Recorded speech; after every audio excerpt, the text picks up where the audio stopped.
The House passed a tax break today designed to make New Mexico the center of an emerging defense industry. Supporters say it will bring hundreds of high-paying jobs to the state. But is it just another government giveaway? News 13's Alex Goldsmith is live in Santa Fe with that story. Alex? Dean, the bill backs companies that are developing high-tech defense technology. Now that includes satellites, and it also includes tech that uses high-powered microwaves and lasers. It's the stuff of science fiction. Back in December, News 13 introduced you to a UNM lab on the cutting edge of weapons technology. Pulses of radio waves that can set off IEDs or disable enemy electronics. What we do is very similar to what you have at home in your microwave oven.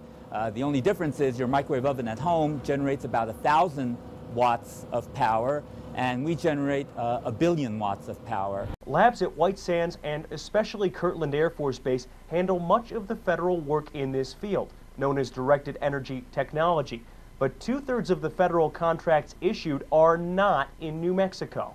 What happens is once they do the design, then it's taken out of state, and all the manufacturing where the big part of the money goes to is done out of states because we're not competitive enough. Albuquerque Republican Larry Larrañaga's bill aims to make New Mexico more competitive by giving a full tax deduction to contractors working with the Department of Defense in directed energy and satellite technology. Economic Development Secretary John Barella.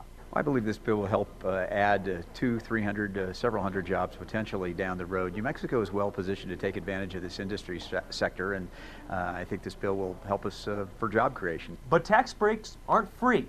The LFC estimates the state would lose out on up to $34 million in state revenue over the next 4 years. Local governments would miss out on up to $22 million in that same time frame. Democrat Brian Egolf says it's bad tax policy, and the money's better spent elsewhere. They just want to blow a hole in our tax code and create yet another tax loophole on the hope that it's going to bring jobs to New Mexico, when really what we need to be focusing on is improving our education system.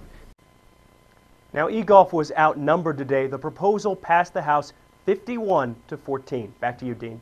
All right, Alex, thank you very much. If Larrañaga's bill passes the Senate, the tax break would be in effect for 10 years. The State Corrections Department is getting the go-ahead to spend millions